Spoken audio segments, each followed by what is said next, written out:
Welcome to the LaunchFamily Podcast, where we make sense of modern parenting one real conversation at a time. I'm your host, Jessica Shelley, a mom of six, former teacher, and your trusted friend helping you cut through the noise of today's parenting overload.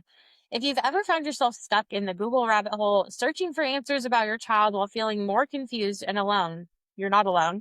Here we talk with experts, educators, and fellow parents who are reimagining how we raise resilient, thriving kids by first grounding ourselves. Today, I'm so excited to introduce Kelly McGinnis, founder and CEO of Incredible Family. Kelly is a mom to three teen daughters and a strength based parent coach dedicated to helping families ditch the shame cycle and rediscover their confidence. Through assessments, coaching, and global outreach, Kelly empowers parents to stop trying to fix their kids and instead start by strengthening themselves. Kelly, welcome to the show. Thanks, Jessica. I'm so happy to be here. Walk us through a little bit of your journey from mom to founder of Incredible Family. Yes, so I am the lovely mom to three teenage daughters. I have a 19, just last week she turned 19, 17, and almost 16-year-old teen girls, all three girls. And I'm also a recovering perfectionist. And so that is kind of what launched me into this motherhood parenting journey.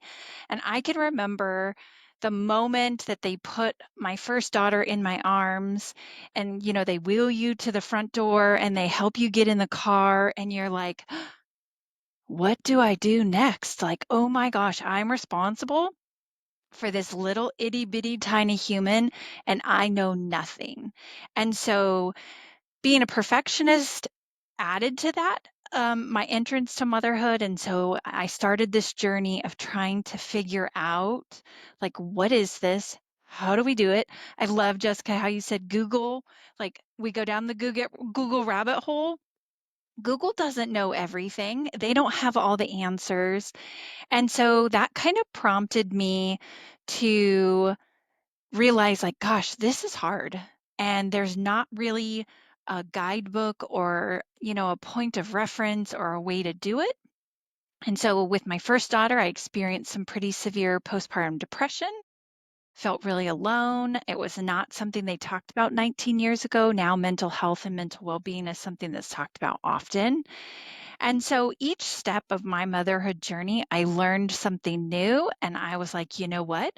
I don't want any parent to feel how I felt, hopeless, alone, scared. That started my journey, and I founded Incredible Family, and we are a strength-based positive psychology approach to parenting. So maybe a little different than some of the other methods that you've heard, but that's really helped me in my parenting journey. And now we've been able to share that with thousands of parents globally, actually. Amazing. Oh my goodness. And I feel like as a mom also having this conversation with you, it's like we've experienced something in our own life and we're like, it shouldn't have to be this hard for the next person who's coming up, right? There's No. already these complexities around motherhood and parenting, and if we can do something to help kind of bridge that gap too, that's I think even more inspiring. So I'm excited to dive into more of Yeah. the work that you do, but you've mentioned that many parents come to you wanting to fix their kids. And I say fix in, here, up here, parentheses. What do you believe the real starting point is for parents that are looking to resolve some sort of issue or navigating challenges with their family? Yeah, what's so interesting about that is I remember it being my point of reference when I was a new mom, and then I see it in all the parents that I work with. And it's this really like fear-based negative approach to our lives and our parenting and our kids. And we're always looking at, well, they're not doing this, or this isn't good enough, or I'm not doing this. Like I'm looking at all of the other moms in the preschool pickup line and I'm like, "Oh my gosh, I haven't even showered today," and they look like they could be on the front of a magazine cover. Like, so we naturally have these tendencies and we want to kind of like focus on what's wrong and try to fix it. And so I like to kind of flip that upside down and say, "Well, what would happen if we actually focused more on what was right. Like, what's going well with yourself? What do you do well? What are your natural strengths? And what are your kids? Like, what do they do well? And maybe if we spent time and energy and invested in the things that are going well, what would that do? And that has a profound impact on how you parent, the connections with your kids, your overall family dynamics.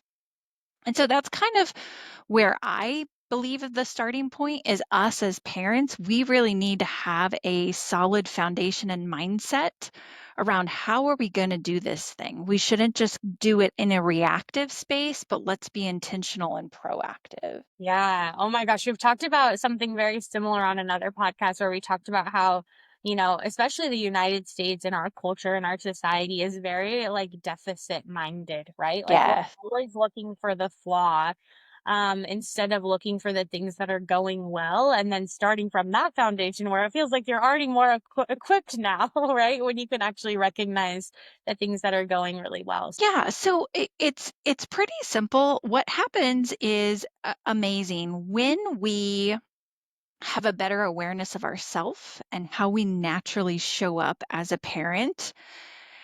We actually are able to move into action.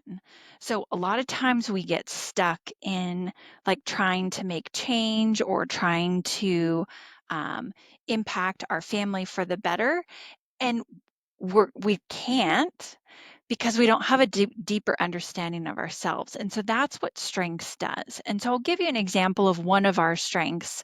One of our strengths is called the advisor strength, and that is a strength of someone who is like a wise counsel, likes to ask their kids questions, kind of give them big picture views when kids can be really like narrow-minded and self-centered.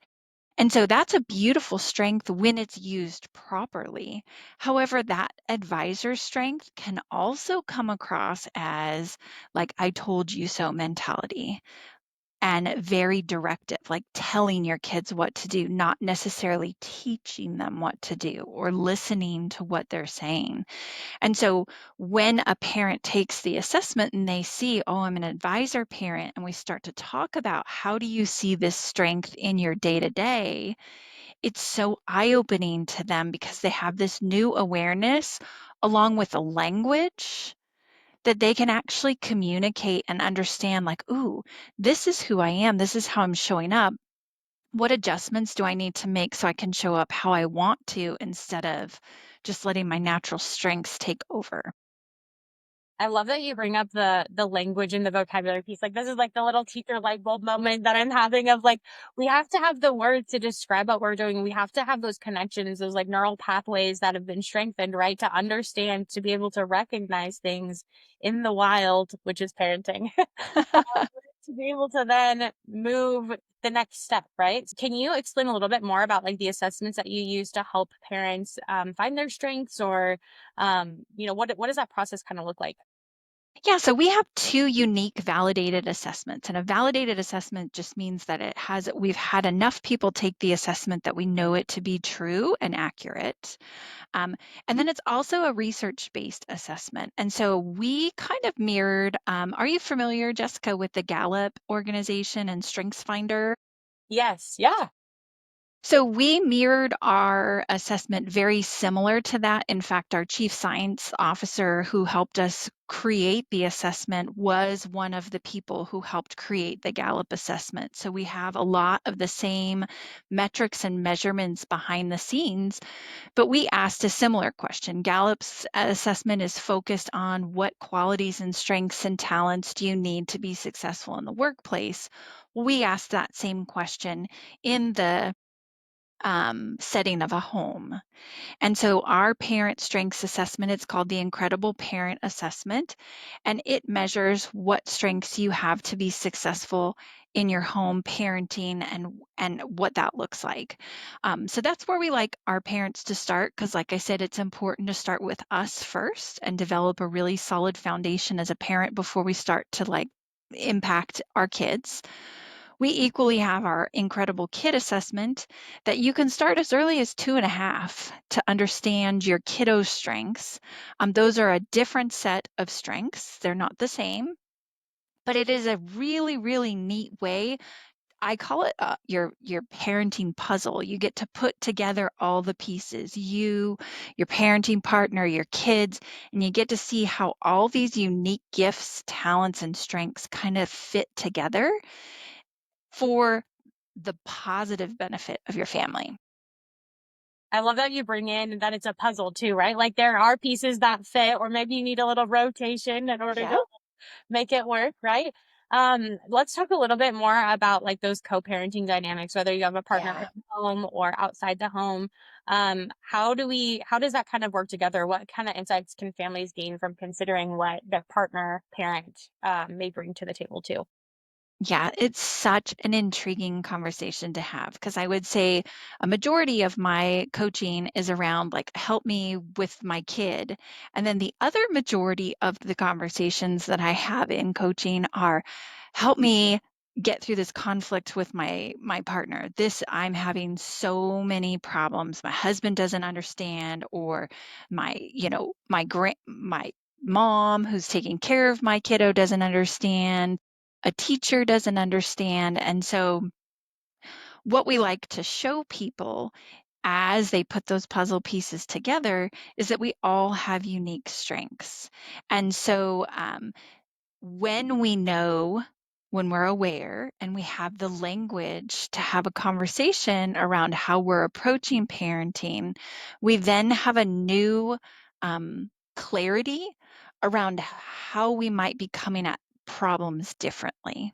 And so I'm going to give you a personal example from my own parenting partnership, and then you can ask me more questions.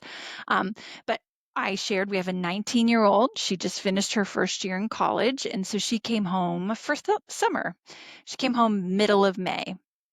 One of my parenting strengths is gracious, and that's very forgiving, and it's focused on like connection with my kiddo. And so my approach to her first couple weeks home was like, awesome. I'm so happy she's home. My mom heart's full. She was sleeping a lot, kind of lazy, and I just was on cloud nine, kind of looking past like, oh, eventually we'll get there. My husband, on the other hand, he has that advisor strength that I was talking about. And so she needs to get a job. How is she going to pay for college next year? Why is she not doing anything? Her room is a mess. Is she going to unpack her boxes in the garage? Like, he wanted to advise her and counsel her on all the things that she needed to do and get going with. And so him and I kind of got into a little disagreement because I thought he was being too harsh and he thought I was being too loving or passive. And if we didn't have our strengths and the language behind it, we would have stayed in that tense, conflict filled like approach. But we were able to take a walk. And I shared, like, this is how I'm feeling. I think I'm really leveraging my gracious strength. I also have tenderness, which is the loving side of me. Um, what do you see? And he acknowledged, like, oh, I'm really trying to get her. I want to advise her. I want her to know the financial costs that are coming.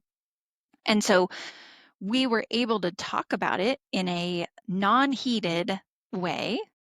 And then we were also able to honor one another's strengths and say, okay, we both have a value here because kids need both. They need the structure, but they also need that warmth and connection. And so she needs both. How can we both utilize and leverage our strengths to benefit the whole situation? Mm. What a great and like stark example. Like I'm thinking back to like my life, right? I've got 6 children at home and I'm like, I feel like my husband and I have gone through this multiple times ourselves as well. It's just more tools in the tool belt, right? Like there's never too late. And the opportunity is out there. The information is out there. Um, what tools do you suggest that help parents maybe better align on their approach while still honoring their, unique selves? Yeah, I would strongly encourage everyone listening to take a parent assessment. It is the most eye-opening experience. We offer family packages too, so you can get one for yourself, get one for your partner, your spouse. Even those two alone, getting them and aligning them and looking at, okay, where are we similar and where are we really, really different in our approaches, just starts the awareness journey. I think that that would be a great, great place to start. Um, Additionally, kind of understanding and reflecting on what I call parenting hand-me-downs are another really great place to start for parents listening, because we often either mirror what we saw as kids, or we really didn't like what we experienced as kids, so we swing completely the other way. And I've mentioned a couple times the two things that kids need. If you look at a parenting styles, the research around parenting styles, they're measuring two basic domains for successful parents. One is warmth, connection with your kids, and the other is structure, setting rules, expectations, etc. In order for kids to be successful and parents to be successful, we have to have a balance of both of those. And so kind of looking at, like, how was I parented? What did that balance look like? And then how am I currently parenting? How is my partner parenting? And what does that balance look like? That might be a great place for people to start. That's incredible. Yeah, we do have a light parenting style quiz that you can take through Launch Family as well, just to kind of open your eyes to some of that language, right? How does that impact the relationship that we have with our kids um, in kind of navigating or structuring or positioning conversations? Yeah, I am a big, big proponent of connection. So one of the phrases we use often in our trainings is connection over correction. And that might catch parents off guard because we are so focused on deficit, like we talked about. We have this negativity bias that lives in our brain, that our brain is hardwired to look at what's going wrong. When your kids bring home a report card or any kind of like feedback form, we don't celebrate the good. We go to, uh-oh, what's going on here? Why did the teacher say you're not doing well here? And so, my kind of the shift on that is, how do we really focus on what's good? How do we maintain a positive perspective? And one of those techniques is just really thinking about connection first. We can get to the correction, we can get to the learning, we can get to the growth, but if we don't prioritize connecting with our kids, they're not going to be open to the correction piece of parenting. And so we use a lot of curiosity techniques in making this switch, and just really asking ourselves, staying curious, like, gosh, I wonder why I did that. Or I wonder what's going on with my kiddo today.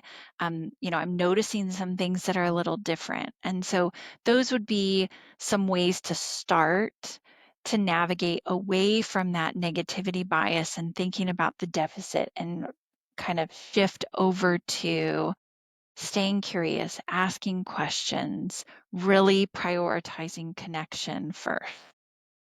Mm. I love that. Like prioritizing connection, right? Like that's the ultimate goal of parenting, I think, at least in my mind, is to raise up individuals that are also able to connect with others. And that's been modeled within the home.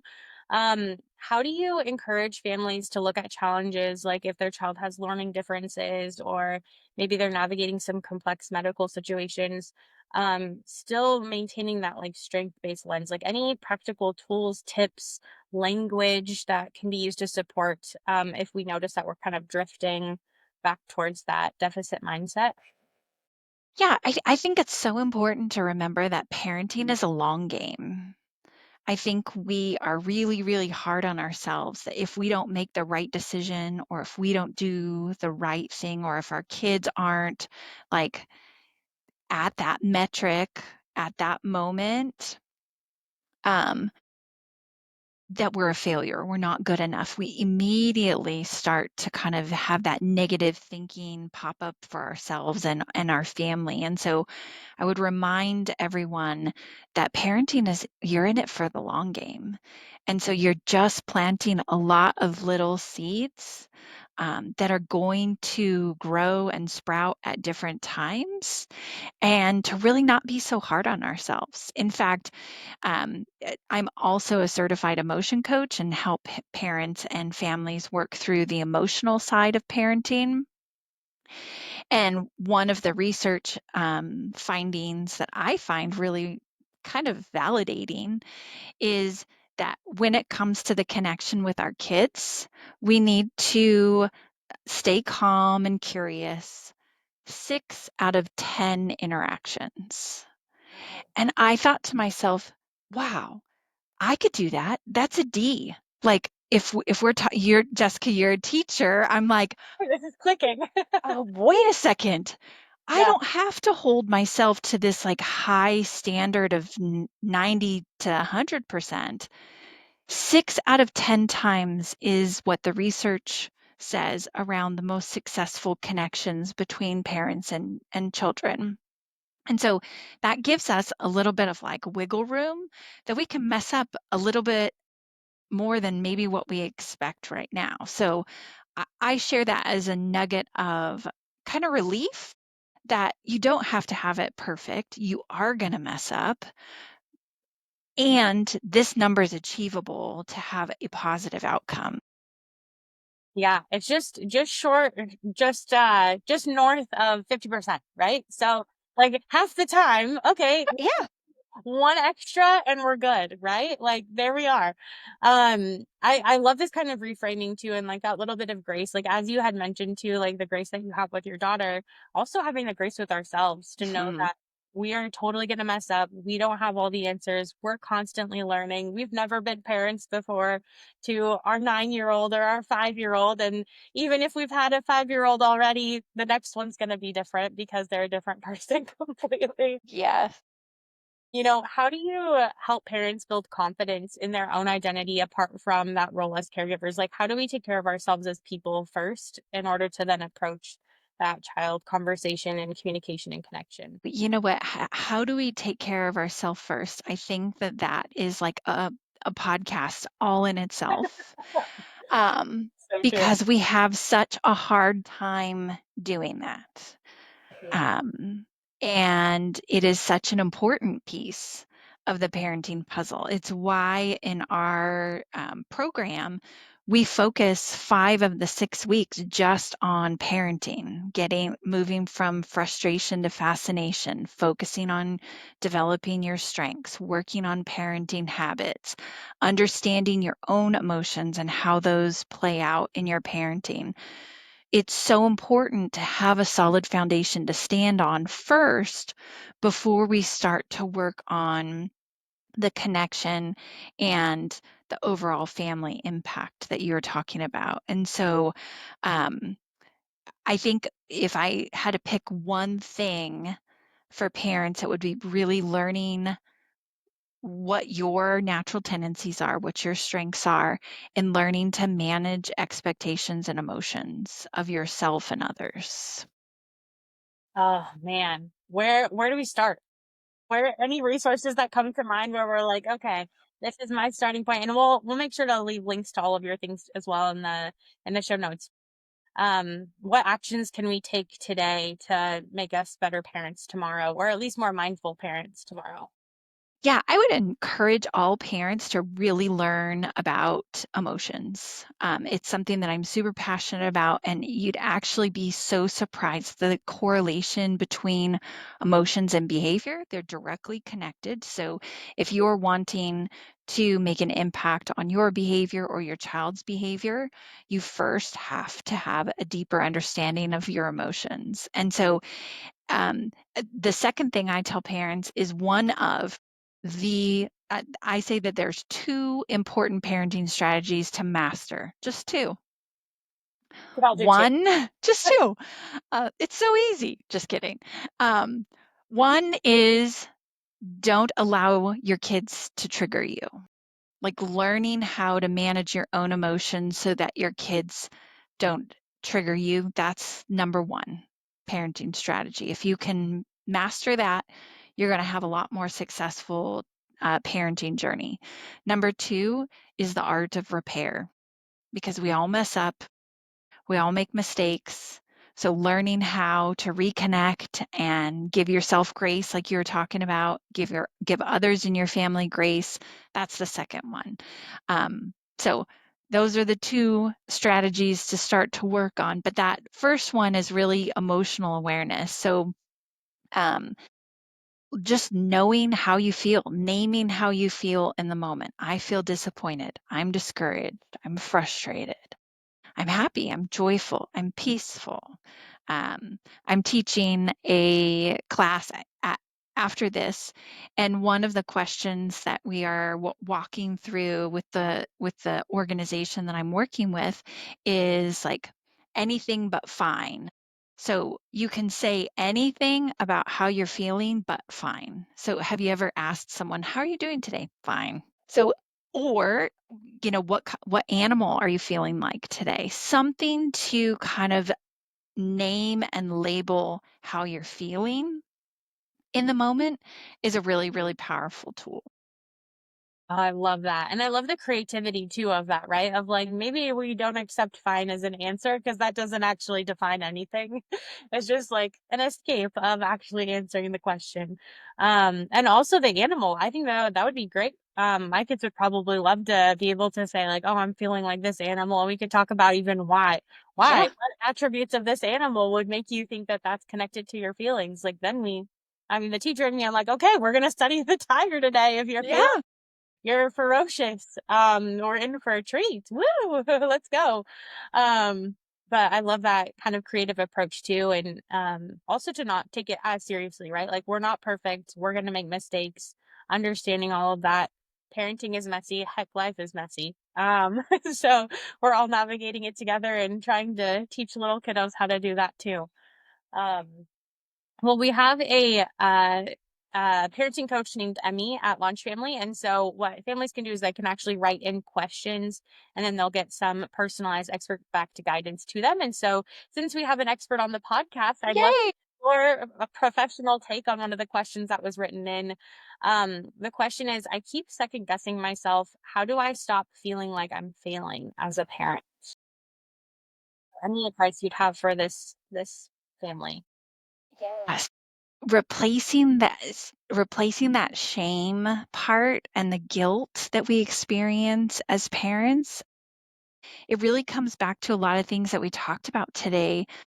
Understanding what our expectations are of ourselves and how are we forming those expectations. I would love to talk to that person around, how did you come to that conclusion? Like, who set those expectations for you? And could we talk about expectations moving forward? I'd also encourage folks to really name their guilt. Guilt is an emotion that actually has a purpose, and it tells us that our actions are something that we are not pleased with, that we want to change something, we want to do something different. And so leaning into maybe some of her strengths and learning, like, how could we do something different here in your natural gifts and talents? One of the biggest why I'm so passionate about strengths is that this person is not alone. We are on social media looking at things, we're inundated with data and information, and that creates this filter that we judge ourselves upon. And so we're consistently saying, well, I saw this and they did it so well, but when I did it, I failed. Well, guess what? You have different strengths than that person. And so when you align your behaviors, your emotions, your family with your natural strengths, and you learn about that, all of a sudden you have this renewed confidence because you don't have to measure up to the whatever you're seeing or feeling like you're failing, because hey, this is who I am. This is how I show up. And I'm naturally designed to have everything it takes to be the best mom or the best parent for my kids. Oh, I love that. I think I want to just come back to that of like that little like affirmation or mantra in the morning of like, I'm equipped. We might need to discover what that is if we haven't gone down that journey yet, but we all do innately have those skills and the desire to connect with our kids. And I think that I just want to thank you so much, Kelly, for the Oh, powerful conversation and inspiration truly from the discussion we've had today. The work that you're doing reminds us that parenting doesn't start with a child. It actually starts with us, the parent. And when we take the time to understand, build, and lead from our strengths, we set the foundation for our families to thrive. To our listeners, if you want to learn more about all of the work that Kelly's doing and to take part in the incredible parent movement and the incredible kid assessments, be sure to check out the show notes for all of the links. Thanks for listening to the Launch Family Podcast. And remember, you don't have to parent from fear. You can parent from strength, confidence, and clarity. We're with you every step of the way.